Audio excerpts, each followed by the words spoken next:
하나님께서는 아담과 하와를 성숙한 육체와 그리고 성숙한 정신을 가진 사람으로 만드셨습니다. 아담과 하와는 어린아이로 태어난 것은 아닙니다. 그런데 아담과 하와 이후의 모든 사람들은 우리는 일반 생육법을 따라서 어린아이로 태어나서 혼자 자라는 것이 아니라 부모의 돌봄을 따라서 자라도록 그렇게 하셨고, 그렇기 때문에 하나님께서는 가정을 주셨습니다. 그리고 이 가정에는 두 가지의 목표를 하나님께서 세우셨습니다. 하나는 가정을 통해서 올바른 지식을 습득하는 것입니다. 이것은 들어야 되는 겁니다. 그렇기 때문에 부모는 아이들한테 가르칠 의무가 있죠. 다시 말하면 가정은 어떤 면에서 학교가 되는 겁니다. 이 사회에 대한 것이 무엇인지, 가정이 무엇인지, 또 교회가 무엇인지 배울 수 있는 학습의 장이 되는 것이죠. 두 번째로는 그렇게 했을 뿐만 아니라 가정은 그것은 이제 듣는 교육이라고 하면, 두 번째 가정은 참되게 살아가는 것을 배우는 것입니다. 그것은 보는 거죠. 앞에서의 기능을 오디오라고 하면 두 번째는 비디오인 겁니다. 그렇게 말했던 것이 정말 그러한가 하는 것을 부모를 통해서 그들이 알게 되는 것입니다. 바로 이 두 가지 가정에게 주신 목표를 오늘 본문은 또 아비들아 너희 자녀를 노엽게 하지 말고 오직 주의 교훈과 훈계로 양육하라, 이제 이렇게 표현하고 있는 것입니다. 그러면 우리가 어떻게 이 자녀들을 사랑할 것인가? 바로 이제 이것을 우리가 자녀를 사랑하긴 사랑하는데 오늘 에베소 6장 4절처럼 사랑하려고 한다라는 것은 어떤 사랑인가 하는 것을 살펴보아야 합니다. 바울 시대에는 사실 오늘 보면 이렇게 시작하죠. 또 아비들아 이렇게 시작합니다. 그러니까 사람들이 생각할 때는 굉장히 성경이 남성 위주로 쓰여졌다라고 생각할지 모르지만은 이 아비드라라는 것은 아비들에게만 말하는 것이 아니죠. 당시에는 아비들로 대표되는 이 양육의 책임자를 말합니다. 그럼 왜 아비드라고 썼습니까? 당시에는 자녀를 양육하는 절대적인 책임이 아버지한테 있었어요. 이 얘기는 그 아빠의 책임이다, 막 이런 의미가 아니고요. 권한이 그렇게 막강했습니다.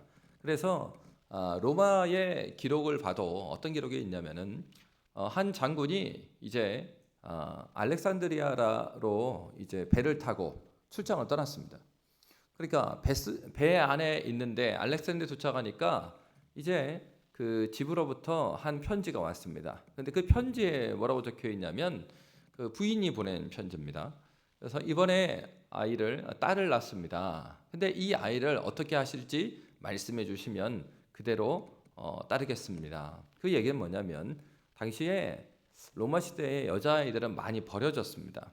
그래서 자기가 낳은 애임에도 불구하고 이 딸 같은 경우에는 많이 버렸어요. 낳자마자. 그렇게 되기 때문에 이번에 딸을 낳았으니까 어떻게 할까요? 라고 물어본 거는 그 아버지한테, 남편에게 이 아이를 살릴까요? 아니면 버릴까요? 이런 얘기를 물어본 겁니다. 여러분, 당시에 이 남자들, 로마는 힘의 세계입니다. 남자들에게 맡겨져 있는 권력이라는 것은 굉장했습니다. 그렇기 때문에 오늘 본문에서 아비드라라고 말하는 것은 부인들을 무시한 게 아닙니다. 당시에 자녀 양육에 있어 막강한 책임을 가지고 있었던, 생명까지도 정하는 그런 책임과 권한을 가지고 있었던 양육자에 대한 얘기입니다. 그러니까 오늘날에는 이 아비드라를 어떻게 읽어야 되겠습니까? 이 부모들한테 말한 거예요. 부모들한테, 양육자들한테. 그러니까 만약에 이 본문을 읽을 때 내가 할머니인데 이 아이를 어떤 사유로 내가 이 아이를 키운다면 이 아비드라는 자신이 되는 거예요. 할머니가 자신이 되는 거예요. 이 아비드라는 양육자들입니다.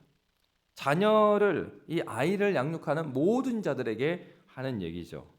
그러면 이 사도가 가르쳐주는 그 자녀 양육에 있어서 자녀를 바르게 사랑하는 소극적 측면, 그것은 우리 에베소 6장 4절 말씀 우리 함께 읽어보도록 하겠습니다. 에베소 6장 4절 함께 읽습니다. 또 아비들아 너희 자녀를 노엽게 하지 말고 오직 주의 교훈과 훈계로 양육하라. 첫 번째는 뭐라고 했어요? 자녀를 노엽게 하지 말라. 이 노엽게 하다, 이 노엽다, 이 단어는 분노라는 단어에서 왔습니다. 그러니까 자녀가 분노하지 않게 하라, 이런 말입니다. 노엽게 하지 말아야 되는 이유는 낙심할까 하노라 이렇게 말하고 있습니다. 골로새 3장 21절에 보면은 아비들아 너희 자녀를 노엽게 하지 말지니 낙심할까 함이라 이렇게 말하거든요. 여기서 낙심하다 이 말은 절망하다, 그리고 낙심하다, 열정이 사라지다 이런 겁니다. 여러분, 아이들을 책망하고 바르게 하기 위해서 이렇게 가다듬어 주는 것은 필요한 겁니다. 그런데 이제 이런 경우가 있어요. 이 단어가 낙심할까 합니다. 이게 열정이 사라지는 말이잖아요. 부모가 잘못 지적하면 어떠면 아이가 가지고 있었던 꿈 자체를 다 잃어버린 경우가 있습니다. 그러니까 우리는 정말로 하나님 앞에서 균형 잡힌 건전한 사람을 키워내는 게 우리의 목적입니다. 그런데 중요한 건 엄마 아빠가 과도하게 얘한테 관여하게 되면 얘가 아주 우유부단한 애가 되는 거예요. 그래서 이 어느 정도 10대가 됐음에도 불구하고 애가 옷 하나 입는데도 자기가 결정을 못 해요. 그래서 옷을 딱 가지고 누구한테 가요? 엄마한테 가요. 엄마 이거 입어도 될까? 대학생이 됐는데 자기 데이트로 가는데 거울에다 옷을 딱 입고 나서 엄마한테 엄마 어때 이거? 이렇게 입어도 될까? 엄마는 그때 되면 한 50대 60대일 거 아니에요? 50대 60대 여자의 눈에 맞춰갖고 옷 입고 나가면은 그 대학생 여자애가 좋아하겠습니까? 그러니까 이 아이를 키워낼 때 얘는 이제 점점 이 부모의 품을 떠나도록 키워야 됩니다. 그래서 애가 스스로 판단하고 스스로 결정할 수 있는 아이를 키워내야죠. 그러니까 오늘 본문에서 말하는 것은 그거예요. 잘못 이 아이를 이렇게 양육을 하면, 잘못 타이르고 잘못 권면하면 노엽게 된다, 낙심한다, 열정이 사라지는 거예요. 무엇에 대한 열정도 사라지는 아이. 그건 사실 오늘 본문에서 성경이 그렇게 하면 안 된다고 하는 거죠. 왜 그렇겠습니까? 첫 번째는 잘못된 징계 때문에 그럴 수 있습니다. 그거는 부모의 가장 큰 의무는 앞에서 말씀드린 것처럼 분별력을 키워주는 거예요. 분별력. 어떤 일에 있어서 이것이 그런가 그렇지 않은가 하는 것을 알 수 있도록 세워주는 거예요. 그런 면에 있어서 뭐가 필요합니까? 징계가 필요합니다. 그러니까 어떨 때요, 아이들은요 부모의 아주 어렸을 때는 표정과 얼굴을 보고 배우는 것이다. 그러니까 아이들이 보면은 막 한 살 미만의 애들 보면은 막 애들이 옹알이를 하고 막 쳐다보면은 막 까르르 웃는 애들 있죠. 그거는요 저기 때문에 그렇대요. 그 아이를 양육하는 양육자의 모습이랍니다. 그러니까 이 아기가 막 한 12개월 또 2살 미만의 애가 막 특히 1살 미만의 애가 너무 잘 웃잖아요. 그럼 누가 잘 웃는 거예요? 그 엄마가 잘 웃는 거예요, 애기 보고. 근데 그 엄마가 아니고 할머니가 키우면 누가요? 할머니가 계속 웃는 거예요, 애한테. 그러니까 아이들이 그렇다는 거죠.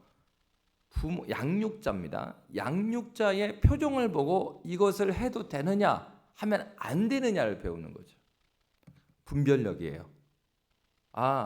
내가 이렇게 하면은 안 되는구나. 이게 표정이 좀 그 엄마 표정이 슬퍼져. 그럼 이거는 하면 안 되는 거구나. 조금 자라서는 이제 말로 가르쳐 주면은 그걸 이해를 하겠죠. 그러니까 그 가운데서 아닌 것에서는 단호하게 아님을 보여줄 필요가 있죠. 표정에서도 말에서도. 그래서 성경은 무슨 얘기를 해요? 오늘날 그 인본주의적 그 교육 철학에 의해서 이 징계에 대해서 굉장히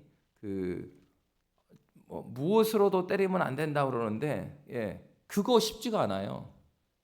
감정적으로 이렇게 대하고 이런 것들은 제가 근데 이 설교도 참 무섭습니다. 요새 뭐 이런 얘기하면은 무식한 목사가 애들 때리라 그랬다고. 제가 말하면 그러니까 성경 읽겠습니다. 자, 잠언 13장 24절 말씀 우리 함께 읽도록 하겠습니다. 매를 아끼는 자는 그의 자식을 미워함이라 자식을 사랑하는 자는 근실히 징계하느니라. 잠언 29장 17절입니다. 같이 읽습니다. 내 자식을 징계하라. 그리하면 그가 너를 평안하게 하겠고 또 내 마음에 기쁨을 주리라. 아멘. 제가 지금 때리라고 하는 얘기가 아닙니다. 건전하게 가르치라는 얘기입니다. 근데 무엇 때문에 그래요? 이것이 정말 그렇지 않다 할 때는 어렸을 때 아직은 부모의 권한 밑에 있을 때 그걸 지도해야 되는 거지. 아유 꼬투리로도 때리지 말아라 했대요. 그래서 어떻게 해요? 아이고 그래. 남의 거 도둑질해 왔는데도 아이고 너 왜 도둑질했니? 그러니까 저게 말이야 너무 갖고 싶었어. 아이고 그랬구나. 도둑놈 만들고 있는 거예요 엄마가. 요즘에 엄마들 못 혼내요 애들을. 어떻습니까? 애들이 통제가 안 되는 거예요. 벌벌벌 떨고 우리 광주에서는 덜 그러지만 수도권에서 애들 간에 문제가 생기면 이제는 부모들이 변호사를 다 데리고 와요. 그러니까 선생님들이 학폭의 문제에 대해서 개입을 하려고 하겠어요? 아무도 개입을 안 하는 거예요. 그러니까 어떻게 됩니까?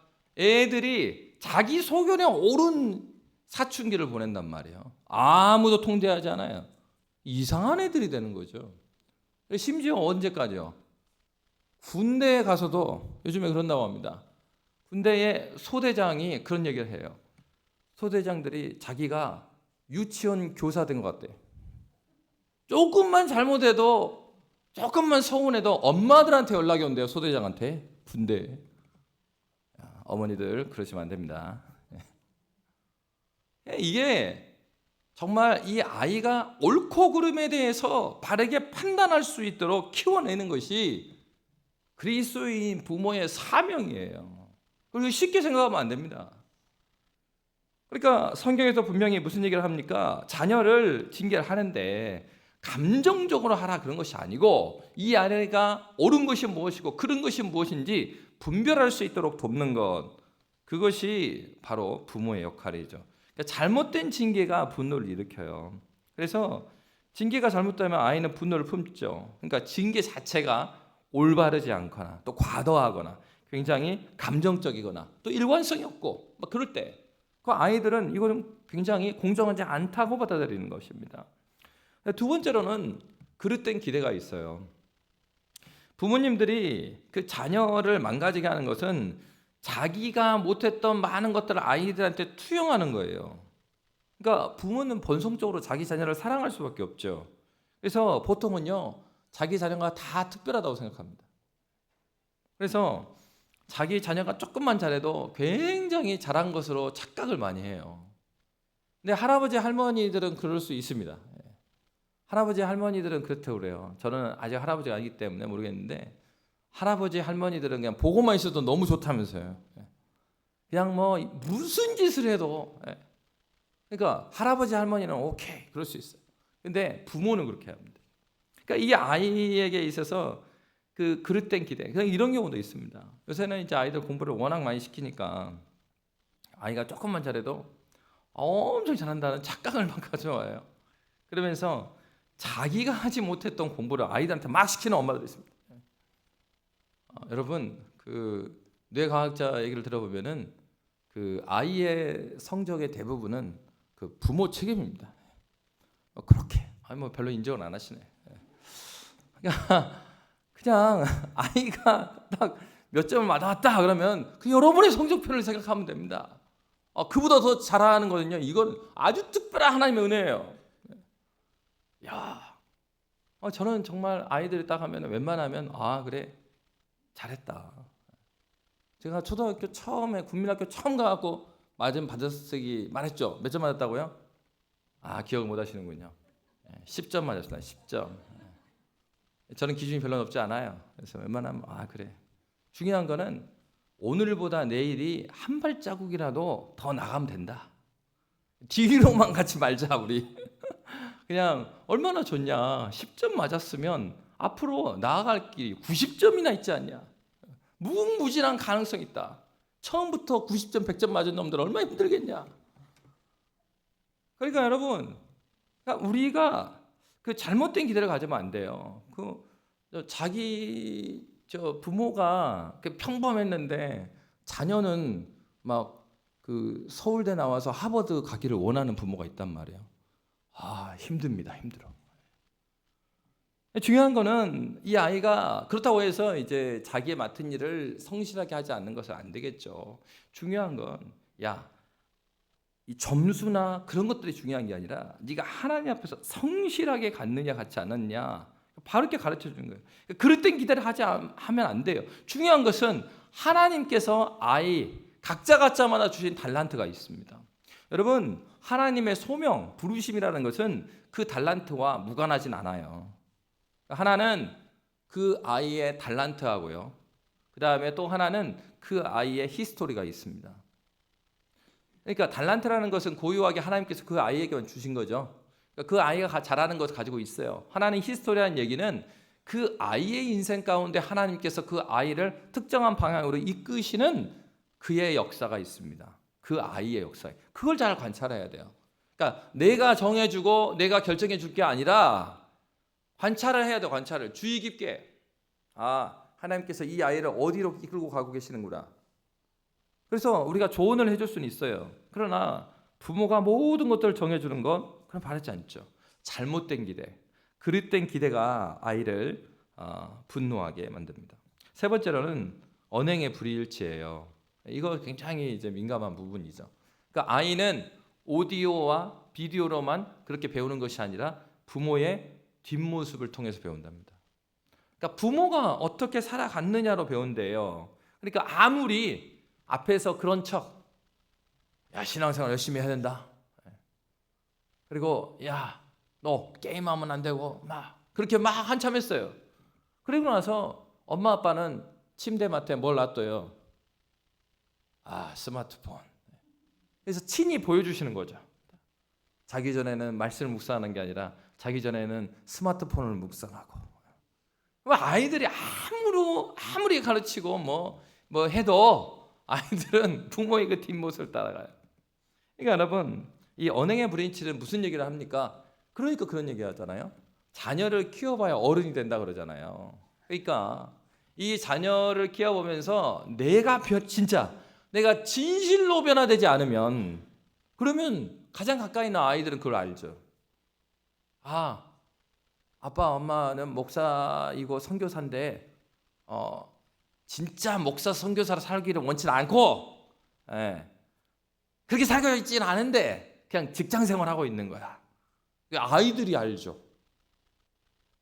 여러분, 엄마 아빠는 교회에서 장로고 권사고 그리고 집사고 교회학교 선생님인데 정말 그렇게 살고 싶어서 하는 건 아니고 담임 목사님이 임명해갖고 하는구나. 아이들이 알아요. 이게 언행의 불일치. 신앙교육을 이렇게 하는 것 자체 중요해요. 그러나 이 두 가지 다 중요합니다. 그럼에도 불구하고 신앙에 대해서 가르쳐야 됩니다. 그런 거 함께 우리가 먼저 그 신앙 안에서 즐거워하면서 살아가야 돼요. 언행의 불일치가 나타날 때 아이들은 거기에서 굉장히 혼란을 느껴요. 네 번째로는 그래도 앞에까지는 뭐가 있어요? 그래도 양육에 대한 그런 관심이 있습니다. 근데 마지막은 뭐냐면 아예 무관심하고 방치해버리는 거예요. 이렇게 해도 저렇게 해도 그냥 내버려 두는 것, 굉장히 어려운 것이죠. 아이들은 그렇게 해서 자라가기는 매우 어렵습니다. 이것이 아이를 노엽게 하는 거예요. 그러면 적극적인 거, 그럼 부모로서 이 아이를 적극적으로 어떻게 양육해야 될 것인가? 우리 에베소 6장 4절 말씀 다시 한번 우리 함께 읽도록 하겠습니다. 또 아비들아 너희 자녀를 노엽게 하지 말고 오직 주의 교훈과 훈계로 양육하라. 아멘. 오직 주의 교훈과 훈계로 양육하라라고 말하고 있습니다. 여기서 양육하다라는 단어가 굉장히 특별한 단어예요. 양육하다는 양분을 공급하다 이런 뜻을 갖고 있어요. 그러니까 자랄 수 있게끔 양분을 계속 공급하는 것이 적극적인 부모의 일이라는 겁니다. 그러면 첫째로 그 양분이 무엇이라고 그랬습니까? 주의 교훈으로 이렇게 말합니다. 주의 교훈이라는 것은 훈련이에요. 성장에 필요한 양분이에요. 육체적인 거는 여러분 너무나 잘 알죠. 육체적으로 아이를 어떻게 키울 것인가, 자라게 할 것인가, 이게 부모들이 너무 관심 많아요. 이건 말하지 않아도 돼요. 육체적으로 균형 있게 애가 커야죠. 두 번째는 정서적인 거예요. 그러니까 정서적인 면에 있어서도 몸이 자라는 만큼 정서에 있어도 아이가 정신에 있어서 건강하게 세워져야 됩니다. 그리고 그것과 동시에 영적으로 바로 자라가야 돼요. 영적으로 자라난다는 것은 이 아이가 이 인생에 있어서 방향과 목적을 제대로 깨달을 수 있도록 말씀으로 이 아이를 도와줘야 돼요. 그래서 이렇게 되려면 어떻습니까? 제일 중요한 것은 영적으로 이 아이가 주의 교훈 가운데 바로 영양분을 공급받는다는 것은 이 아이가 그리스도 예수를 깊이 만나는 것입니다. 어떻게 할 수 있어요? 여러분, 이 아이를 위해서 기도해 주셔야 합니다. 하나님의 때에 이 아이를 깊이 만나 주십시오.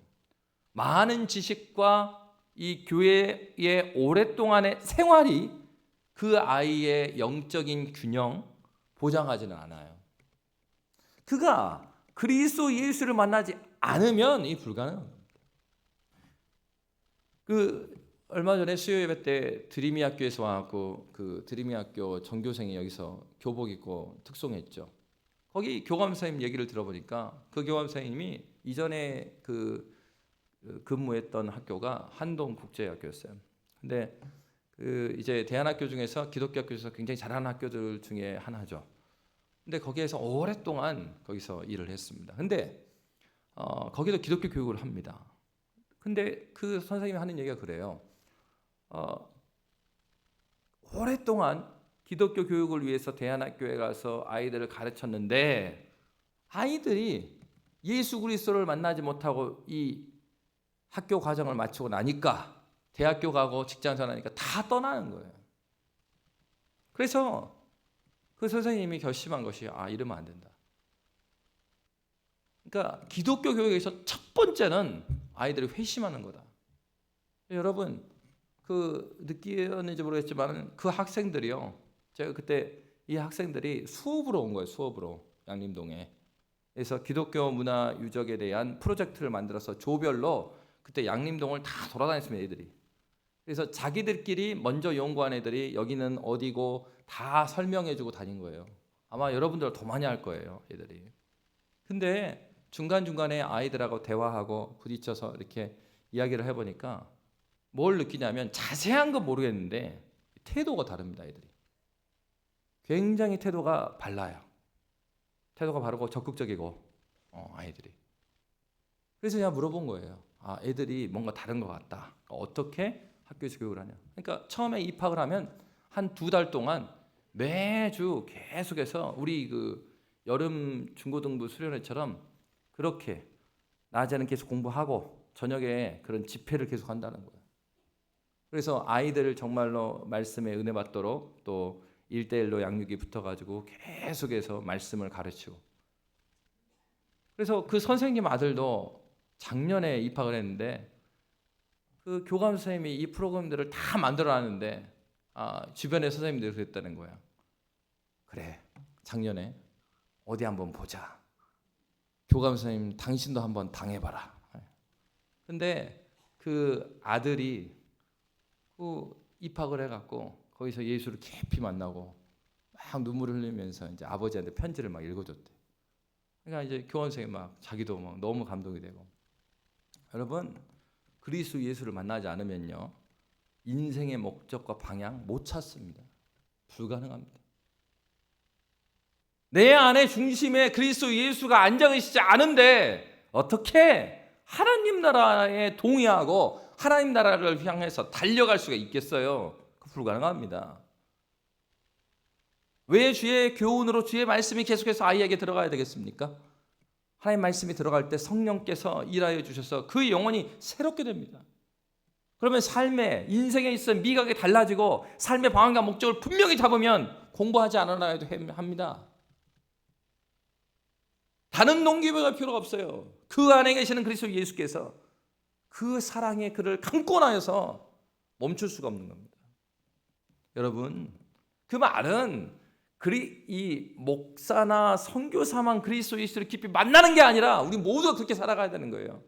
하나님 나라 백성은 무엇입니까? 깔뱅은 말하기를 직종 애로의 소명이라고 그랬어요. 소명이. 그 전에 어떻습니까? 가톨릭이 뭐라고 가르쳤어요? 소명은 성직자에게만 있는 거라고 가르쳤어요. 평신도는 소명이 없는 거예요.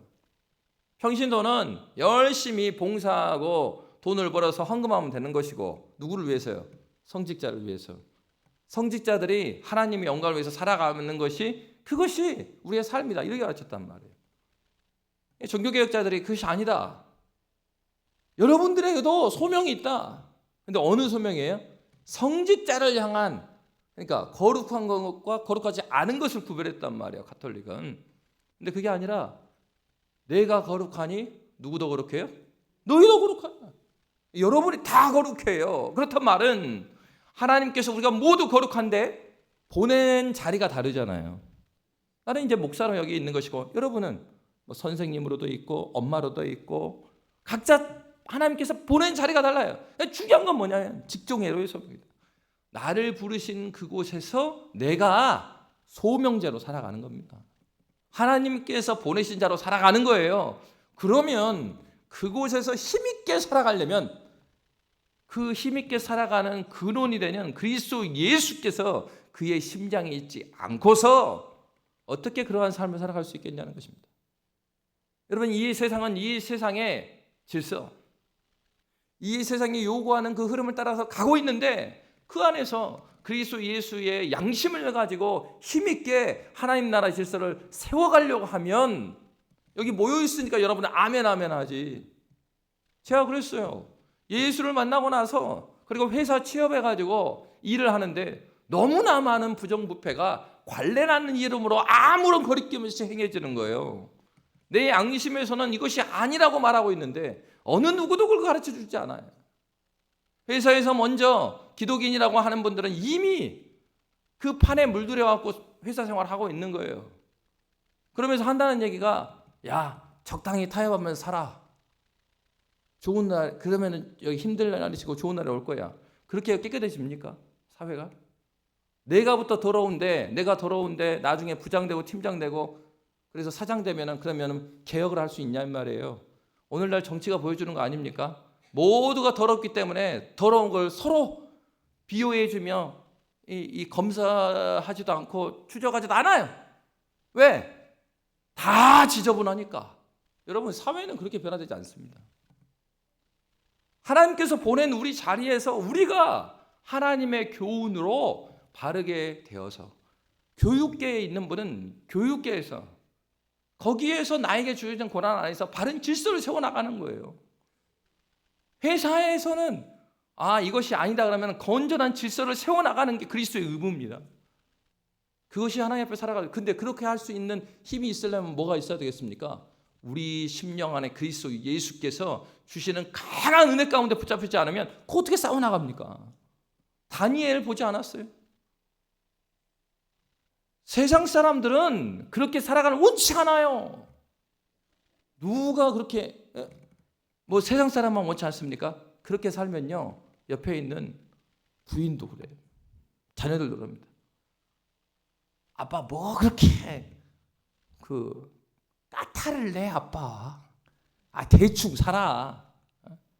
대충 살아도 다 사는데 뭐 그렇게 힘들게 살아. 그리스도인들은요, 복음 때문에 힘들게 사는 사람들이에요.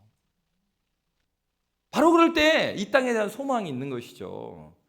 예수 믿는 사람이 결이 달랐기 때문에 우리가 여기 있는 겁니다.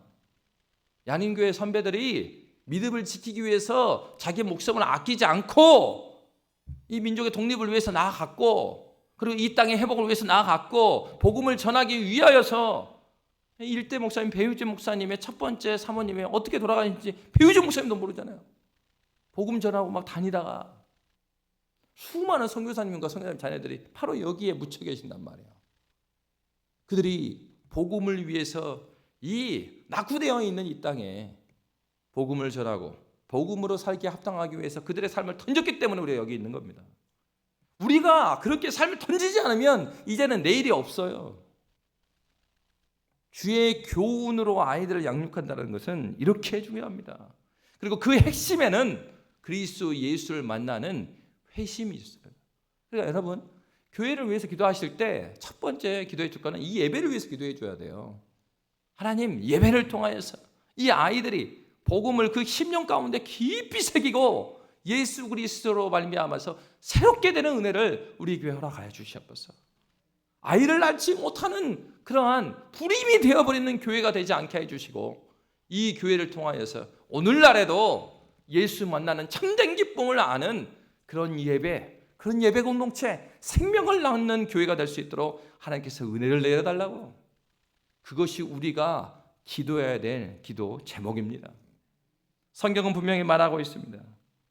회심하면 신자로서의 향기가 드러나요. 향기가 난다고요.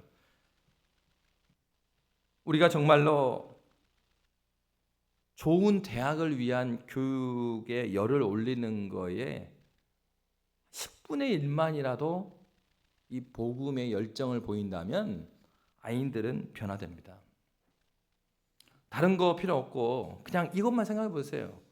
자녀들 학원 보내는 그 비용하고 여러분이 자녀 신앙교육하는 비용만 비교해 보십시오. 답이 나옵니다. 그 퍼센티지가 여러분들이 아이를 사랑하는 정도예요. 어떻게? 주의 교훈으로 사랑하느냐 아니면 내가 세상적인 기준으로 사랑하느냐 명백합니다. 오늘날 중요한 것은 기독교인들부터 이러한 교훈까지 멀어지고 있다는 거예요. 그리스도인들도 세상 엄마들이나 예수 믿는 엄마들이나 목표가 똑같아요. 어떻게 아이가 그러면 거기에서 정말로 신앙의 결기가 있고 하나님 나라를 위해서 살아갈 수 있는 아이가 나올 수 있겠어요? 우리는 돌이켜봐야 합니다. 중요한 것은 그래서 이 아이가 주의 교훈으로 말미암아서 그리스도 예수를 만나서 주의 영원하신 팔 함께 하사 항상 나를 붙드시니 어느 곳에 가든지 요동하지 않음은 주의 팔이 안보함이다. 이 아이가 부모의 품을 떠났는데 부모에게 아이가 위로해 주는 거죠. 어머니 걱정하지 마십시오. 내가 서울에 가서 공부하고 있지만은 나 홀로 있는 거 아니잖아요.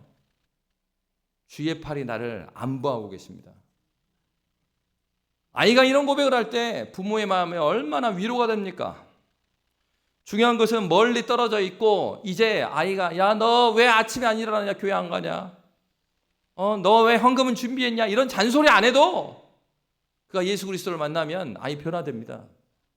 그러면 예수 그리스도를 만날 수 있도록 부모가 해줘야 될 역할은 뭐겠어요? 주의 교훈을 넣어줘야죠. 복음을 가르쳐줘야죠. 내가 집 사고 건 사고 그럼에도 불구하고 아이한테 한 번도 복음을 안 전해봤어요. 너무 무책임한 거 아닙니까? 하나님께서는요 전도사님한테 생명을 맡긴 게 아니에요. 성경에서 부모한테 자녀를 맡겼습니다. 그럼 내가 이 아이의 진짜 엄마라면, 이 아빠라면 아이한테 복음을 전해야 되지 않겠습니까? 우리 아이들은요 불신자로 태어난다니까요. 십자가 물고 태어났다고 그러더라고요. 누가 모태신앙이라 이 말이에요. 십자가는 물었는데 십자가를 심장에다 못 심었어. 여러분, 우리는 자녀들한테 복음을 증거해야 합니다. 요거 핑계예요. 아유 목사님 그거 아시잖아요. 가족끼리 제일 힘든 거. 그러면 가족이 지옥 가면 좋겠네요. 힘들었다는 거 다 핑계 아닙니까? 자기 자녀를 사랑하는데 세상적으로 장단하는 거를 막 자랑하고 다녀요. 진짜 자랑 읽어야죠. 아 우리 아이가 평범한 학교 갔습니다. 근데 얘가 예수를 만나가지고 멀리 떠났음에도 불구하고 얘가 지 갈 길을 온전히 붙들고 갑디다. 그전엔 방황했는데 예수 만나고 나니까 그 길을 걸어가면서 자기만이 아니라 와이프도 정말 신앙 있는 사람과 함께 결혼합디다. 예수가 우리 아이를 살렸습니다. 그런 고백이 우리 아이한테 있어야 되는 거 아니에요? 아이, 목사님 걱정 없습니다. 좋은 회사 가고 그래요? 교회는 어디 다닙니까? 다 좋은데 딱 그거 하나 좀 모자란 게 있는데 뭐 그거는 이제 그냥 교회 나가기도 하고 안 나가요. 그런데 그래도 좋은 직장이고요. 와이프도 착하고 뭐 하면 뭐 합니까? 여러분 신앙은요 하나님은 거짓이 없으신 분이에요. 주의 말씀을 이미 우리에게 허락해 주셨습니다. 우린 지금도 자녀를 위해서 기도해야 되는 건 이거예요. 주님, 그리스도 예수의 심장이 십자가만 물고 태어나는 게 아니라 그 십자가가 내 것이 된 그리스도인 되게 해주십시오. 교회가 살아야 돼. 교회가 존재하는 이유는 바로 여기 있는 것이죠. 그렇기 때문에 두 번째로 주의 훈계 이 얘기를 하는 거예요. 왜 훈계와 책망이 필요한 것입니까? 바로 그들이 그리스도 예수를 바라보게 하기 위함이에요. 앞에서 말을 했지만은 부모 자신이 먼저 자녀에게 기대하는 삶을 살아내려고 애쓰는 진실한 신자가 되어야 됩니다. 복음을 전할 뿐만 아니라 내가 복음 사랑하는 사람이 되어야 합니다. 야, 큐티했어? 성경 읽었어? 그 이전에 부모가 성경을 읽고 있는 모습을 보여야 된다고요. 가식적으로 하라는 건 아닌데 그런 권면을 하는 목사님을 봤어요. 성도님한테 뭐라 하냐면 잘 안 읽히면 거실에다가 책상 놔두고 애가 학교 가는 시간에 성경 펴놓고 거기 앉아 있으시라고. 얼마나 답답하니까 그 얘기를 하겠어요. 그러면 그전에는 TV를 봤더라도 애가 학교에서 문 열 시간 플러스 마이너스 30분 전에는 거실에서 성경책 펴놓고 앉아 있으라고. 그런 척 하면 안 되는데 얼마나 답답하면 그래요. 여러분, 먼저 우리가 주님을 사랑하는 사람이 되어야 됩니다. 우리가 먼저 궁극적으로 이 가정이, 이 아이가 어떠한 그리스도인이 되어야 되겠는가 하는 그런 그림이 있어야 돼요. 부모한테 그런 상이 있어야 돼요. 성경에 얼마나 신앙의 선배들이 많습니까? 다니엘도 있고요, 요셉도 있고요. 저는 좀 좋은 사람이 베드로라고 생각해요. 왜냐하면 베드로는 굉장히 뺀질뺀질했어요. 저하고 굉장히 비슷해요. 예수님이 불러도 성경 자세히 봐보십시오. 사고보면서요. 그 밤새도록 고기를 못 잡아갖고 예수님을 따르기로 한 그 이전에 예수님께서 베드로를 몇 번 불렀어요? 3번이나 불렀어요. 불렀는데 저기 도망가 있고 불렀는데 저기 도망가. 여러분, 그러니까 누가 돼도 좋아요. 우리 안에 이 아이가 주님 어떤 아이가 되길 원합니다. 주님을 알되 어떠한 사람이 되길 원합니다. 그런 그림이 있어야 돼요. 그래서 그걸 놓고 기도하는 거예요. 하나님께서는 진실하게 주님 사랑하는 마음으로 소망으로 기도하는 그 기도를 외면하지 않으세요. 지금도 주님께서는 우리의 음성을 듣고 계십니다. 아이들을 훈계하되 사랑으로 훈계하는 거죠. 경건한 슬픔을 아이들이 읽을 수 있어야 합니다. 아빠가 혼내고 엄마가 혼내는데 그 혼냄의 중심에 무엇이 있는가? 엄마 기준에 못 미치니까 지금 화를 내고 있는 것인가? 아니면 네가 하나님의 아들인데 너 하나님께서 얼마나 슬퍼하시겠냐? 하나님의 마음을 네가 알고 있느냐? 이런 애통하는 마음을 아이가 알고 느껴지냐 이거예요. 내가 주님을 사랑하고 내가 주님의 기준으로 가득 차 있지 않으면 아이들 그거 알아요. 아, 지금 엄마가 자기 화에 못 이겨서 열받아 있구나. 아니면 진짜 아빠가 엄마가 원하는 게 내가 하나님 사람 되는 거구나. 여러분, 경건한 슬픔을 이 아이에게 전해주셔야 합니다. 하나님 나라가 이루어지지 않을 때의 아픔을 이 아이가 읽을 수 있도록 양육해 주셔야 합니다. 자녀 양육은 이런 측면에서 자녀 양육은 부모에게도 하나님의 은혜의 방편과 같아요. 이 아이가 그 마음을 품을 때 부모도 변화가 됩니다. 아, 하나님이 정말 살아계시는구나. 내 기도를 듣고 계셨구나. 이 아이가 변화되고 있구나. 하나님께서는 우리를 가정의 직분자로 부르셨습니다. 저와 여러분 직분자예요. 주의 영혼을 여러분에게 맡기셨습니다.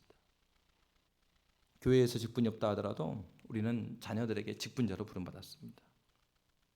우리 오늘 본문의 말씀 다시 한번 함께 읽고 예배를 마쳤으면 좋겠습니다. 본문 말씀 짧은데요. 우리 함께 읽도록 하겠습니다. 또 아비들아 너희 자녀를 노엽게 하지 말고 오직 주의 교훈과 훈계로 양육하라. 아멘. 여러분, 작은 교회 직분자로 세워진 저와 여러분이 우리 가정을 하나님께서 기뻐하시는 온전한 가정으로 세워나가는데 이바지하는 저와 여러분 되시기를 주의 이름으로 축복합니다. 기도하겠습니다.